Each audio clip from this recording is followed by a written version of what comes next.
Welcome back, internet. That's assuming people watch this. Hello, computer screen.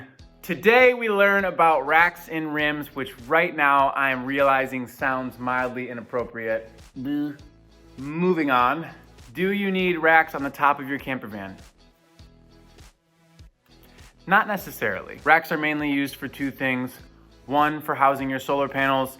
Two, for Instagram stargazing and beach bathing suit roof poses. We used ours for solar panels. You pretty much have the option to make them yourself or get prefabricated custom racks, which you guessed it, cost an arm and a leg. The cheapest that I found for a Ford Transit our size was about $600, which I did think about, but we decided to build our own. The main structure for our racks are super strut, which you can get at any Lowe's, Home Depot.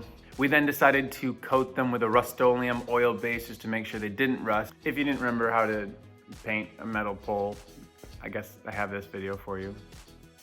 You're gonna wanna make sure you know the mounting holes on your van. It's gonna be different for most vans. There are 5 on the Transit on each side, and they're covered with small plastic caps. Taking those off, you will rip your fingernails off. I know from experience. Here's a few tips. 1, try to warm the glue up underneath those caps, either using a heat gun or just make sure you're in a climate that's warm enough. I wouldn't recommend using a razor blade, but maybe more like a paint scraper with some masking tape around it to make sure you don't scratch the top of the van. Again, if you decide to do this yourself, you're gonna have to figure out exactly what bolts work for your mounting holes. For the Ford Transit, I found they were 8mm by 1.25mm, and then obviously the length is gonna change depending on the spacers that you use. That's right, you're gonna need some type of spacer.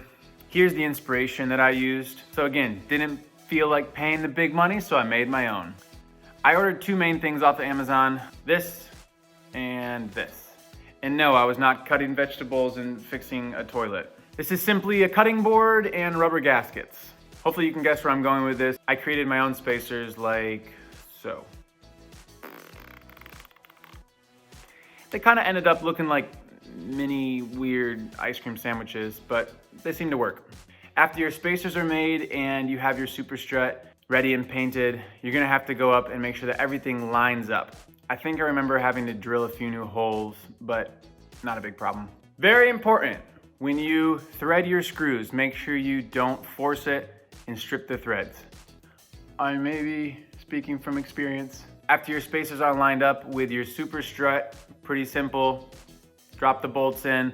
You will want to use some type of washer and or lock washer to make sure that those don't come loose. I would recommend some type of silicone or lap sealant, again, just to make sure that you don't have any leaks. And then I'll likely get to this in another video, but I actually use just a thinner type of super strut to mount my solar panels. So as these ones run vertically with the van, I have 2 smaller ones that run horizontally to mount the solar panels on. Now, knowing what I know, what would I do differently? What would I change? What would I keep the same? I think I might have. I'm struggling to say this because it goes against everything in my nature, but I may have bought the custom kit. I know. It's not that the racks didn't turn out well, it's just that it took me a long time. Doesn't look like it from this video, but a lot of back and forth to Lowe's and trying to figure out the exact angle of the roof and the super strut combined. It wasn't my favorite project, but again, saved about $500. One thing I would make sure to keep the same is a low profile. You sometimes see people install racks that gain about a half foot. Nah. And that's how I put racks on our van. How about rims? Okay, I think I can confidently say this will be the least important tutorial that I put out. But I did want to add it because it's so easy and makes such a drastic change. It goes from like a creepy construction van to a sick adventure van. So you're probably thinking, well, you just spray paint the rims? No, you Plasti Dip the rims. So I've actually used this stuff in the past to paint grills and badges and chrome on different vehicles. And what's so special about this stuff, I'm really showing my love for Plasti Dip, is that you can peel it off afterwards. It's not totally permanent. So nothing too complex here. Masking tape the outside of the tire. I don't really feel like you can overcoat with this stuff. I think we did about 4 or 5 coats. It dries really quickly. And then, yep, skip forward, and then voila, adventure van.